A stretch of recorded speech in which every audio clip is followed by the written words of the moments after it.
want to invite on the stage Associated Professor Agata Manolova from Technical University of Sofia, who will be the moderator of very excited, very educational, and really practical panel. So, Agata, pleasure to welcome. Thank you, Christina. I cannot take your place, but I will try. Okay, so I will be presenting and moderating this very attractive panel about nurturing talent. So I would like to invite some of my panelists. Hopefully some of them are here, and I know that one will be online. Am I right? Yep. Okay. So let me invite Mr. Simeon Kostadinov from GlobalFoundries. Okay, thank you. I think Sylvain, is he here? Yes, please. Mr. Sylvain Collot from Melexis, Bulgaria. Okay. I think Veneta Ivanova, she will be online. Okay. And I think Mr. Svilen Krastev from Renesas. Yes, please. Okay. And I think in the place of FACET, I think is Delian here? Yes, please. Okay. So I have the pleasure today to have, I think, one of the most interesting panels, at least for the young people here, and how to nurture and what are the opportunities for young people in Bulgaria in microelectronics.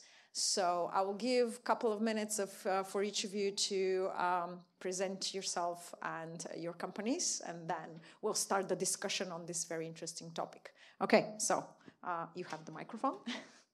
Okay, thank you. Hello. Yep. My name is Simeon Kostadinov. I'm representing GlobalFoundries Bulgaria. The company is one of the leading semiconductor foundries in the world, and we're actually quite involved in the development of the microelectronic technologies that are used by the chip designers to complete their designs before they are sent for manufacturing in one of our fabrication facilities.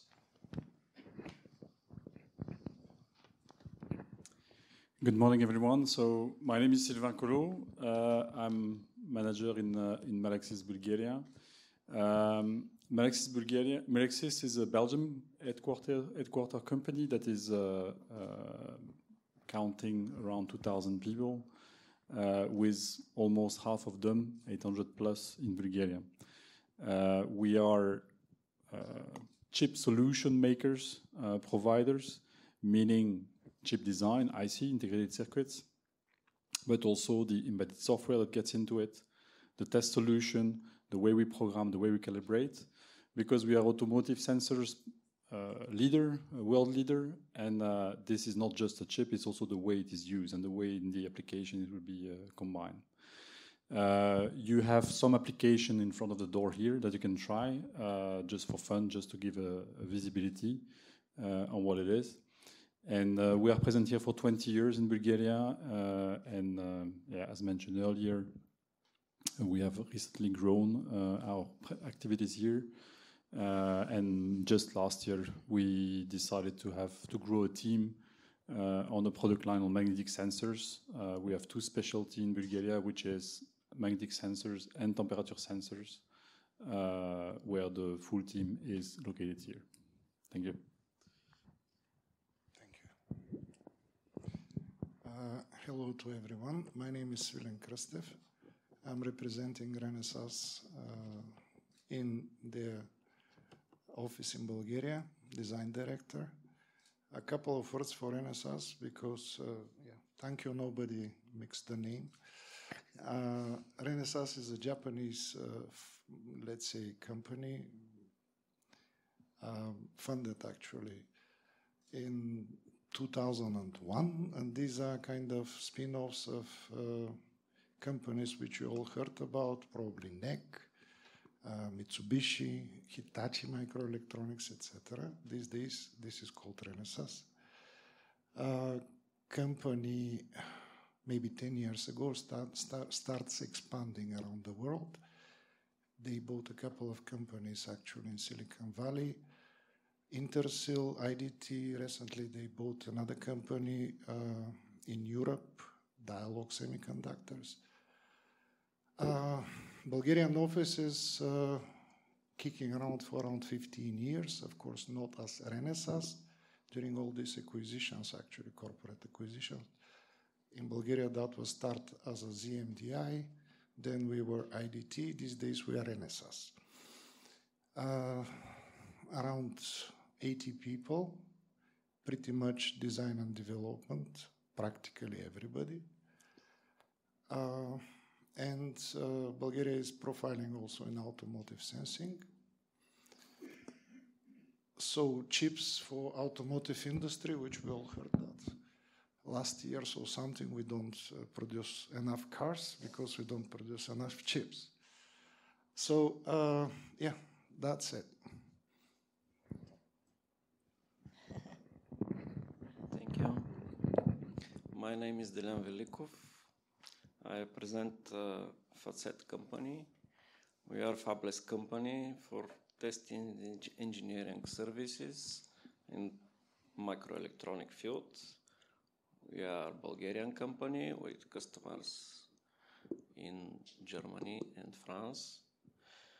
As fabless company, we provide services for design and test of integrated circuits, ASICs, and customer supplied ASICs and modules test. We have 10 working places for design of the integrated circuits with CAD systems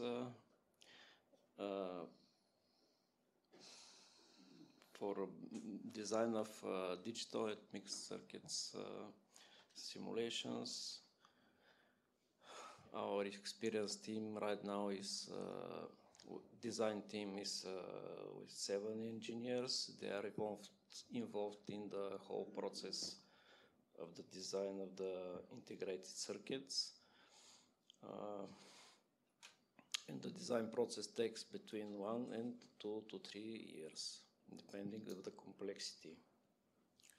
Our main service is in-house test of the ASICs at wafer and package level.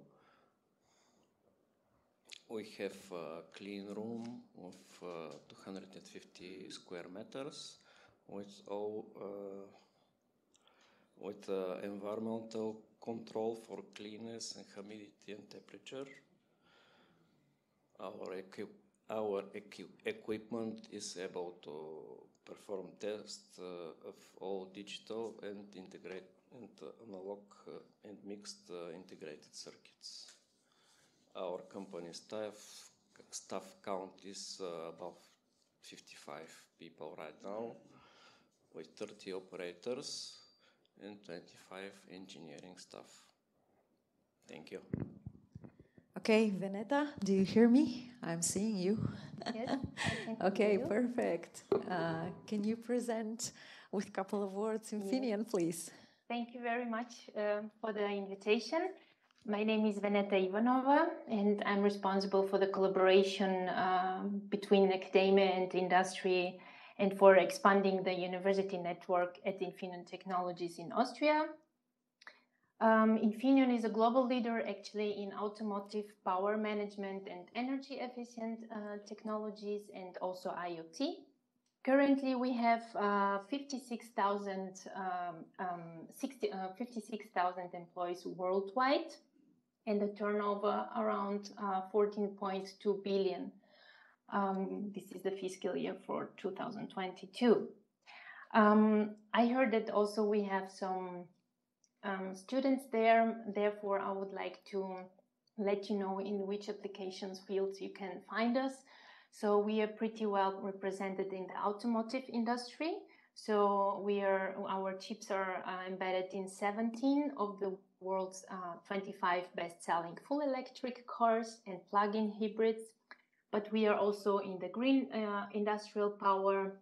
Infineon supplies, for example, the top 10 manufacturers of photovoltaic systems and the top 5 manufacturers of wind turbines. The third main field is power and sensor systems. So we are currently providing innovative solutions which can be found in over 50% of all data centers worldwide. And the fourth and the last main field is connected secure systems. This is where you can find us in every second credit card or debit card and in more than 4 billion products based on our computing core connectivity technologies. So this is all in one. Thank you for the brief introduction. So I would like to start, my panel questions with you. So we have the discussion a couple of days ago about how do you believe in Infineon the role between the companies and the universities to nurture talent in microelectronics. What do you think? How can we partner together to increase the awareness, to help the students a little bit more to orient themselves in this field?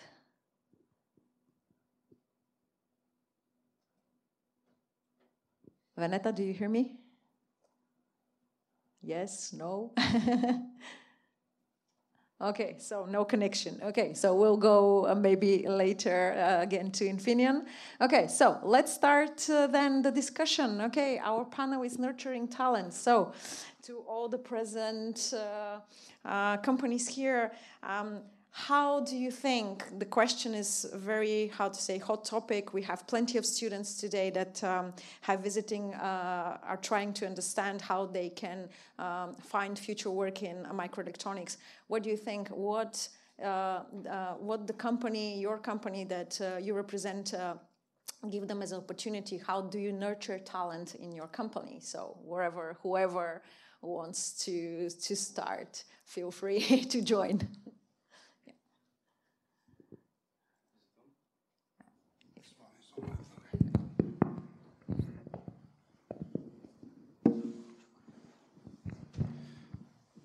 Okay. Well, we have a trainee program that proved over time that it's successful in developing our engineers specifically on the field that we are involved in. So more than half of our engineers started as trainees when they were still in university in their 3rd or 4th year. The trainee program is very flexible, and it considers the engagement of the students in the university, so it does not affect their education. Yeah, that's really important because we're really into the fact that we want that students graduate their degree and get their degree. Every student in the company, when they start their training, has assigned a mentor that's involved in the whole training procedure. And maybe I should tell a bit how the training goes, or if you want, quickly. So okay, yep. So the others also. We see that what we are doing is specific, of course, and we need to spend some time to ramp up our engineers to the specifics of what we are doing. So initially they get familiar with the design environment for the chips design. They explore 2 or 3 different generations of microelectronic technology, so see the specifics of how electronic devices are formed, and how the different technologies relate to each other, what are the differences, the similarities. Usually the training course go between 6 months or 12 months until the the new hires ramp up so they can get involved in the real tasks. And the other aspect is actually if we want to build a new team that is not available on our site, we then would rely on world experts on our site.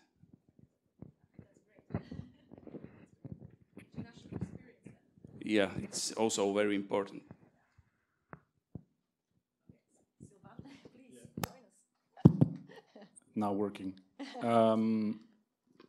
Yeah, I think that all the company around this table, we speak about training program, internal development. I think we all work on this because the current, let's say, workforce market is to integrate you, fresh graduates, important to graduate, I fully agree, into the teams and as fast as possible to be able to work within the teams we have.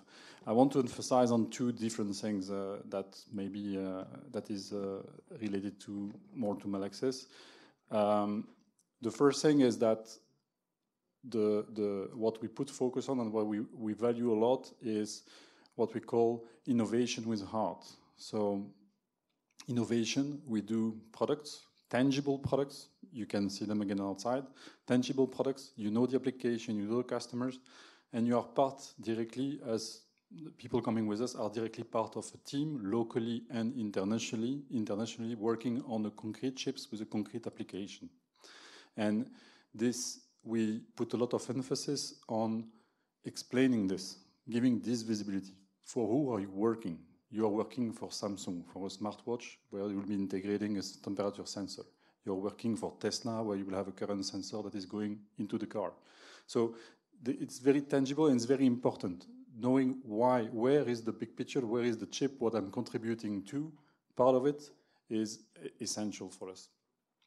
And the second thing I want to emphasize is the team that you're part of is a full team located that you work with, mainly locally. We have 3 teams developing chips locally, but internationally, working also with people abroad, which is a chance that multidisciplinary and competence and culture gets together to make this happening.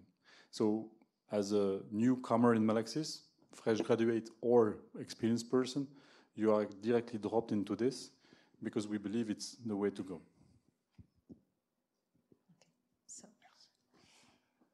So why shall I add, actually, what my colleague said? Practically all the companies which are represented here, I believe, all of them are trying to do the same, as already was said. There are programs at least 6 months. Also, in our company, in Renesas,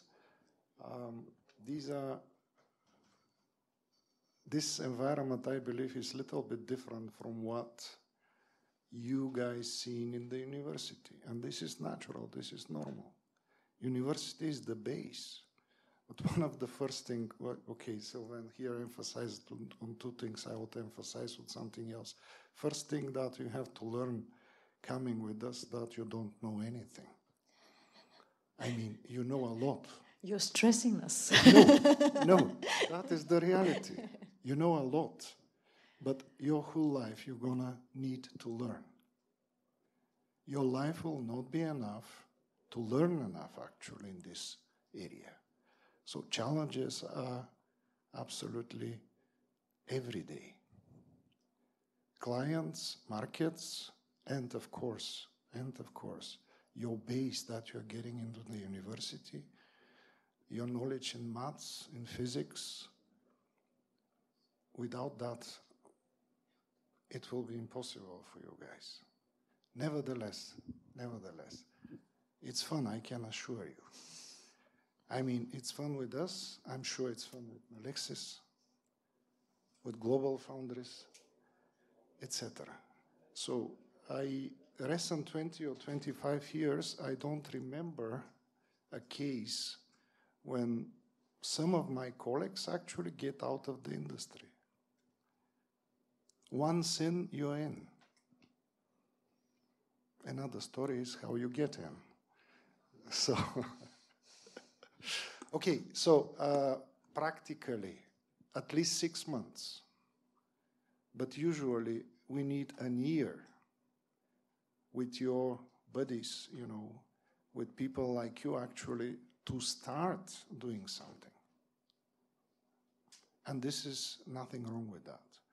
Environment is, you know, microelectronic industry is a very international environment. It's very colorful environment. You will see people from practically all over the world, all religions, all nationalities, and you will learn actually that all this doesn't matter. What matters is your baggage here. So, okay. Delan, do you like to add additional information?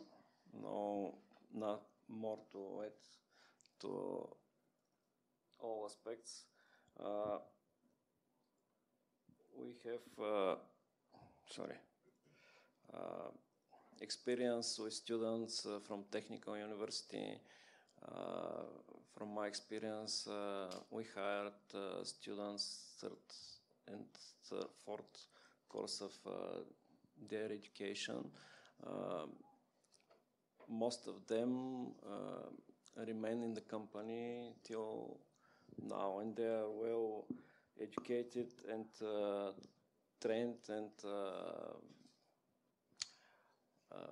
but it's long process for the design to learn and to start developing by yourself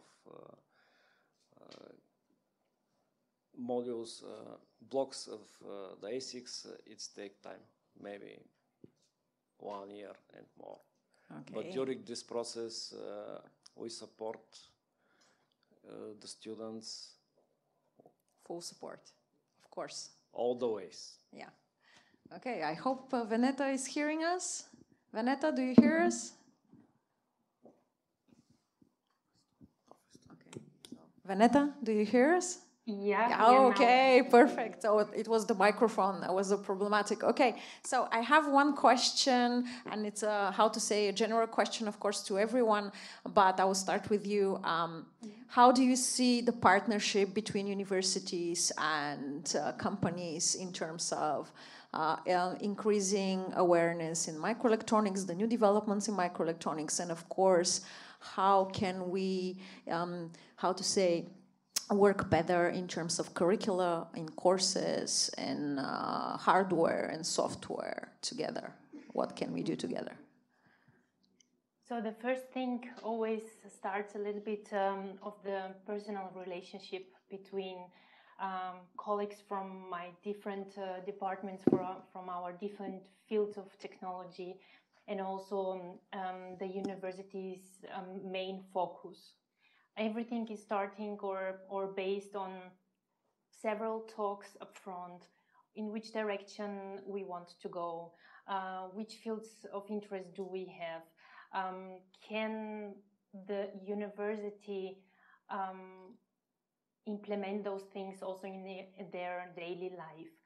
And also what is very, of course, important for us is that we can see the excitement of people, that they are motivated, they want to commit, that they start being brave. We have PhD candidates who were, for example, at the beginning very shy and asking how everything is working, how the collaboration should start, and so on. So everything starts with talks, with several alignments on very different topics. Currently, throughout EU-funded project, we are focusing very much on Southeastern Europe without doing brain drain.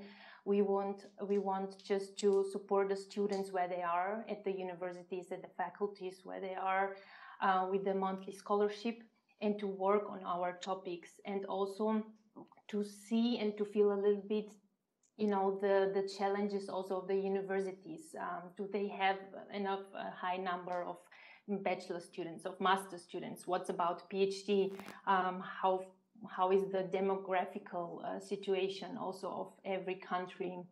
We need here to be very sensitive and also on point of legal contract concludings. We are facing, of course, daily challenges and so on. But yeah, we have basically two parts. We have the legal side and we have the technology side. And it's not very easy always because, of course, universities are facing a lot of big bureaucracy, we can see. And yeah, tell me about it. Yeah, okay. So, Sylvain, I wanted to ask you how to say, because, of course, the name Melexis, it's well known, you know, at least at the Technical University of Sofia, and how do you nurture the talent in your company? How do they grow? What are the opportunities, for example? Can you give us some, you know, good practices? What is happening? Sorry, I mentioned already some of them, but just to come back on it, but it starts by the initial phase within us and within the company where we do. As I said, what we do is about providing solutions to customers, chip solutions, so chips, but also softwares and so on. And the team, the importance and emphasis is made on the work of the team and the goal of the team. What the goal, the big picture of the team, what do they need to reach? Which kind of chip do they need? Which kind of solution? Which kind of application it will have? We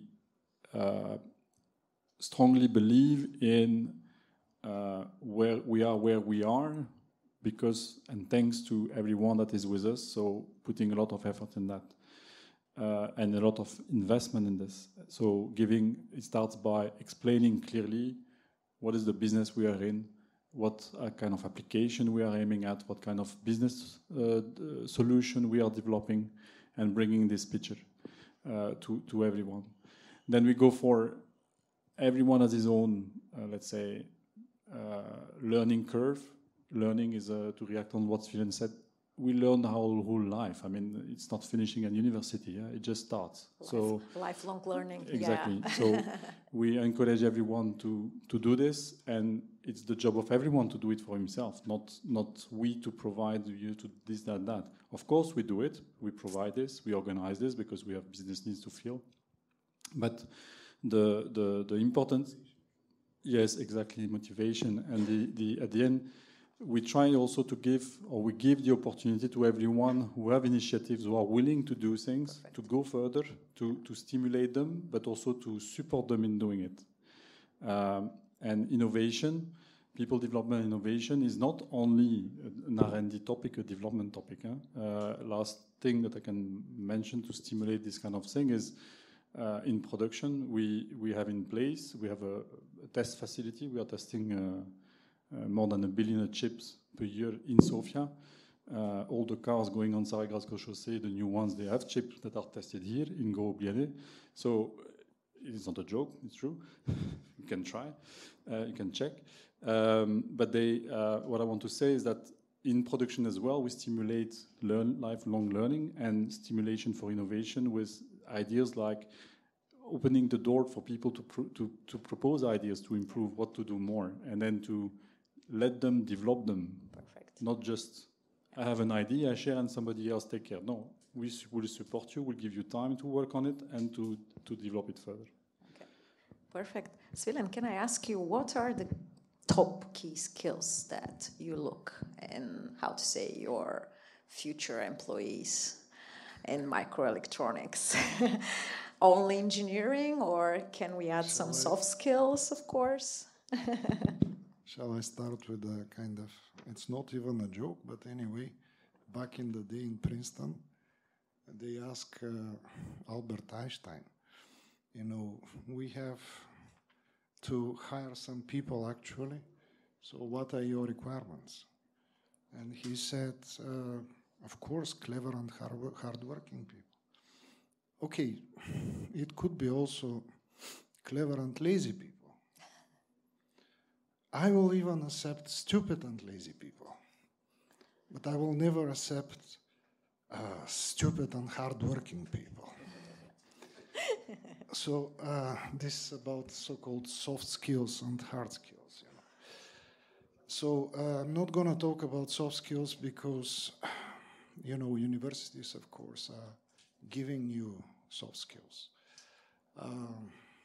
You can see in every CV that you read, rather in every job position that you read the requirements, it usually starts with communication skills. And honestly, when I was young, when I was reading this, I said, well, when I'm numb or something, I can talk, of course. That's not what communication skills are. And you will learn, again, a lot about this. But okay, so-called soft skills are important, of course. What we are really looking at is people who can think, people who have a base in the basic kind of, well, basic maths. How about basic physics? How about semiconductor physics? Mathematics and physics is scary. Guys, if it's scary, you're just not for this business. Simple as that. I mean, there is nothing scary there. I'm going to cite you next time. There is a beauty there. And I'm sure that you have your professors in the university, your teacher in school, they explain to you this beauty. You can see it. But without that, you know, you will barely make a difference between electronics and microelectronics, exactly as was said today. So maths, of course, algorithms, these are the basic skills, you know.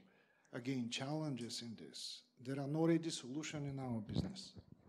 You know, solutions are up to the engineers. So these things, you know, they're not scary. This is the beauty of the engineering. And well, microelectronic is one of the industries actually that can really benefits out of this. So, Simeon, thank you. You gave me, how to say, more talking points for my students. Okay, so I will finish with Simeon, and I will ask this very important question because you started at Svilen. It was, of course, there is a gap between the academia and the industry. So how do you perceive it? How we try to minimize it if there is a, how to say, a visible solution to your point? And I will ask Veneta the same question if she hears me. Okay, thank you. Okay, maybe I can say that the realm of electronics is very broad. And specifically for what we are doing, developing microelectronic technologies, specific field. So we do not expect that the academia prepares our engineers exactly for what we are doing. Even the technology development field is very broad, ranging from solid-state physics through device engineering and in many cases purely software development. So one engineer cannot cover all these fields. For that reason, we prepared in-house curriculum that our engineers go through. And you need to share that. You need to share it. I think we're already sharing with the university. Perfect. Yeah, with universities, not with a single one. Yeah. So, however, I would add more to what was already said. In order to proceed with our curriculum and with our training, we need to step on solid fundamental. So what we're expecting that academic institution is that first of all they prepare our engineers with general knowledge in electronics, device physics, semiconductor theory, analog and digital circuit design, programming, I would say on the basic level, but I would even want to go even a bit beyond that. What's more important, however, is that the engineers possess logical thinking, and they can process a large amount of information to select the important pieces of it.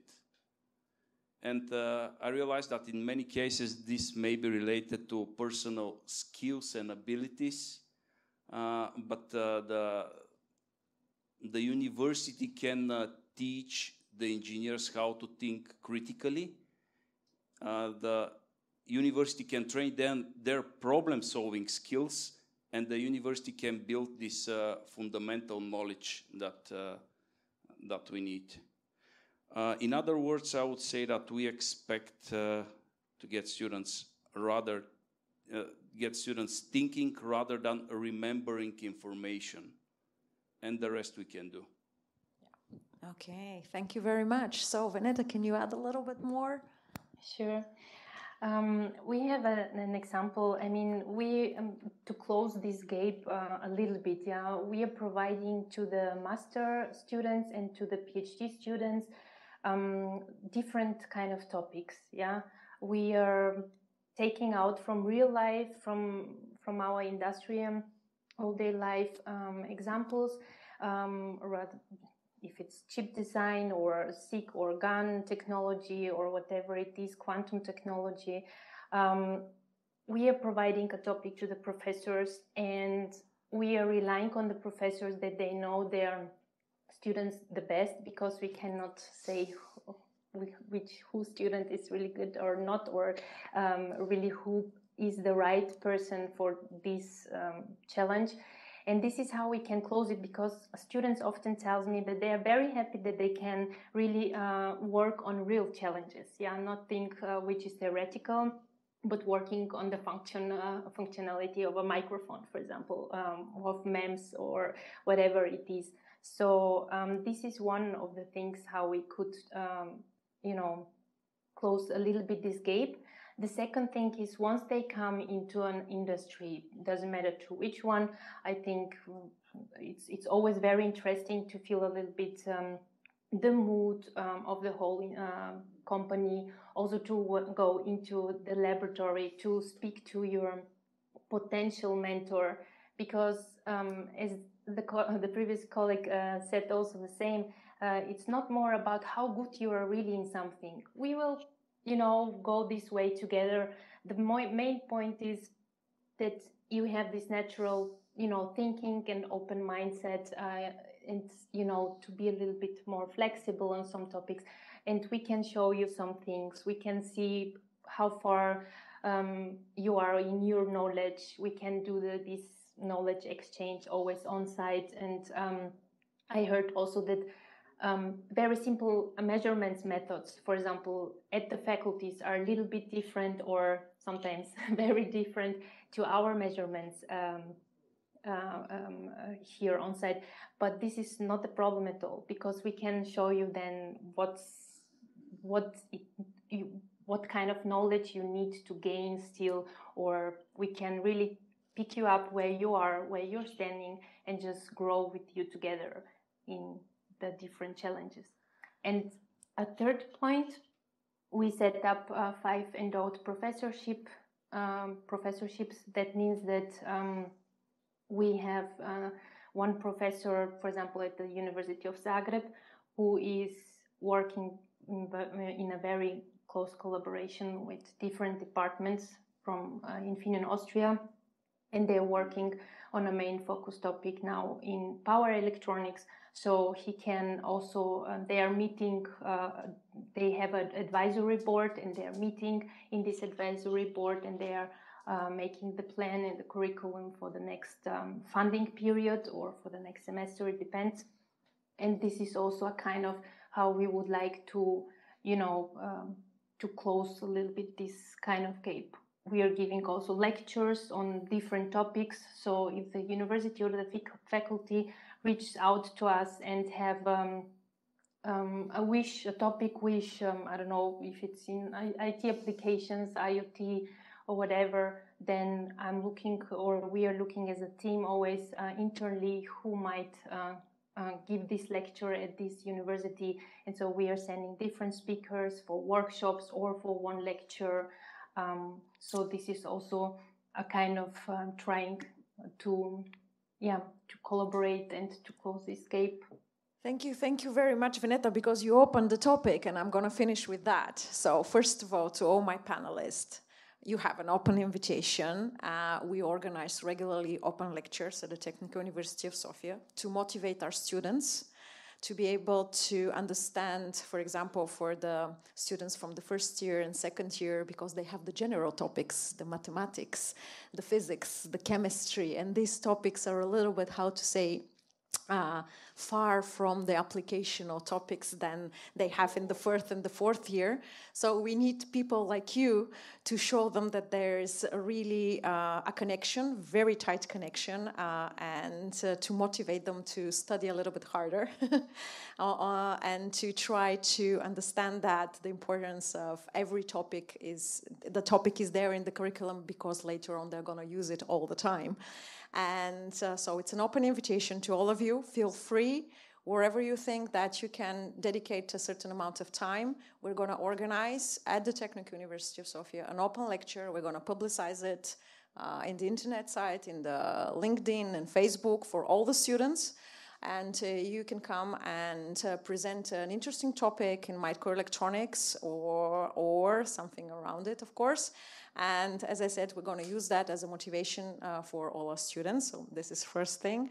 Second thing, I'm going to encourage all of you to, when you have programs or different or summer schools or wherever you have that will be attractive for students, please contact us so we can publicize that and increase the awareness, the visibility, so plenty of the students that can participate in this type of events. And I'm going to turn myself to the public. So I'm seeing the lunch probably will be ready. So you'll have the opportunity to mix with all these representatives of the biggest companies in microelectronics in Bulgaria. Feel free to ask them questions. Now is the time. How to say, apply, be interested, because that's important. As all my panelists said, motivation is the key factor, and the initiative is also, I think, one of the, how to say, don't be afraid to ask questions. So thank you to my panelists. Thank you. Again, open invitation. Feel free to, how to say, to come to the Technical University of Sofia. Thank you to my esteemed public, and enjoy your lunch.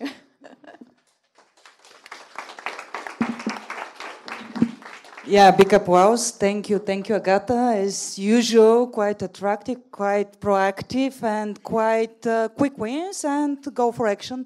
Thank you for this. With that, I announce 1 hour lunch break, and do not forget to return in this hall, because more topic connected with investment, with clusters, with possibilities and applications will be coming up with our next panel. So thank you. See you in our